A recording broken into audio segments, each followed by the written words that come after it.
ایک شام جب سورج غروب ہو رہا تھا تو کچھ مسافروں نے درخت کے نیچے آرام کرنے کے لیے قیام کیا اور اپنے اونٹوں کو کھول کر چرنے کے لیے چھوڑ دیا۔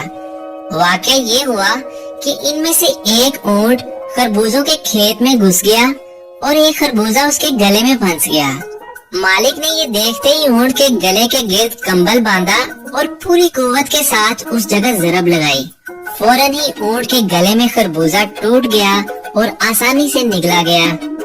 ایک اجنبی جو ابھی ابھی وہاں پہنچا تھا، اس نے یہ تمام کاروائی غور سے دیکھی، اپنا سامان کندھے پر رکھا اور اگلے گاؤں چلا گیا اور یہ ظاہر کیا کہ وہ ایک معالج یعنی ڈاکٹر ہے۔ دیہاتیوں نے پوچھا، تم کس بیماری کا علاج کرتے ہو؟ نیم حکیم نے کہا، میں گلے کی بیماری کا علاج کرتا ہوں۔ ایک بوڑھی عورت جس کا گلا خطرناک حد تک سوجا ہوا تھا، اس نے کہا، او میرے بیٹے، اگر تم میری گلڑ کا علاج کر دو تو میں تمہیں ہمیشہ دعائیں دوں گی۔ نیم حکیم نے کہا، مجھے ایک کمبل اور لکڑی کا ہتھوڑا لا دو۔ جو ہی وہ لائے گئے، اس نے بڑھیا کا گلا باندھا اور سوجے ہوئے حصے پر اتنی زور سے ضرب لگائی کہ بڑھیا فوراً مر گئی۔ لوگ افسوس کے ساتھ چلائے اور کہا کہ یہ شخص بدمعاش ہے۔ لوگوں نے اسے بادشاہ کے سامنے پیش کرنے کے خیال سے پکڑ لیا۔ ان میں سے ایک آدمی نے کہا کہ وہ بہت بوڑھی تھی جسے بہت جلد مر جانا تھا۔ آؤ ہم اس بد نصیب آدمی کو مجبور کریں کہ اس کی قبر کھودیں اور اس کے بعد ہم اس کی پٹائی کر کے اسے جانے دیں گے۔ چنانچہ وہ اسے لے گئے اور کام پر لگا دیا۔ زمین اتنی سخت تھی کہ اس کے کام کی رفتار سست رہی۔ لوگوں نے کہا، اگر تم اسے نہیں کھودو گے تو ہم تمہیں بادشاہ کے پاس لے جائیں گے اور پھر تمہیں تختہ دار پر چڑھا دیا جائے گا۔ اس طرح خوف میں مبتلا آدمی نے پوری طاقت سے مشقت کی اور آخر پر جب دیہاتیوں نے دیکھا کہ اس نے اپنا کام ختم کر لیا ہے اور اپنے غلط علاج کا شکار ہونے والی بڑھیا کو دفنا دیا ہے تو انہوں نے اسے خوب مارا اور اسے جانے دیا۔ اپنی سزا کی شدت سے غیر متاثر آدمی اپنے اونٹ پر سوار ہوا اور اگلے گاؤں کو چلا گیا اور دوبارہ اپنے آپ کو بہت بڑا ڈاکٹر ظاہر کرنے لگا۔ کسی نے کہا، تم کس بیماری کا علاج کرتے ہو؟ اس نے کہا، میں گلڑ کا علاج کرتا ہوں۔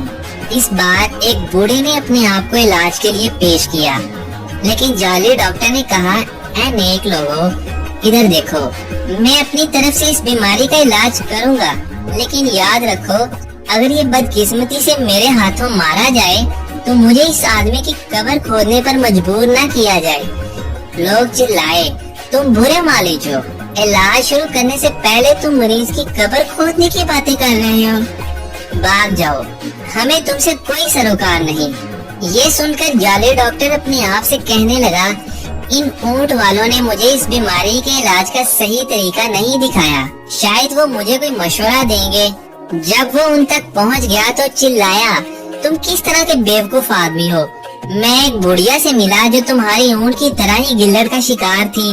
میں نے اس کی گردن کے گرد کمبل باندھا اور لکڑی کے ہتھوڑے سے ضرب لگائی، لیکن تمہاری اونٹ کی طرح صحت یاب ہونے کی بجائے وہ مر گئی، اور بجائے اس کے کہ میں فیس لیتا، مجھے اس کی قبر کھودنے پر مجبور کیا گیا۔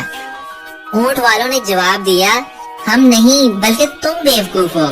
یہ اونٹ بہت بڑی جسامت اور طاقت والے جانور ہے۔ ایک بوڑھی کمزور عورت کس طرح لکڑی کے ہتھوڑے کی ضرب برداشت کر سکتی تھی؟ ان میں سے ایک آدمی آگے بڑھا اور اجنبی سے کہنے لگا، جناب، یہ لوگ اس معاملے کو ہرگز نہیں سمجھتے، میں آپ کی خاطر اسے لمحہ بھر میں سلجھا دیتا ہوں۔ یہ کہتے ہوئے اس نے چھڑی اٹھائی جس پر لوہے کے چھلے لگے ہوئے تھے اور ایک اونٹ کو ضرب لگائی۔ اس بے حس جانور نے بمشکل ہی یہ ضرب محسوس کی اور ایک دو قدم آگے بڑھ گیا۔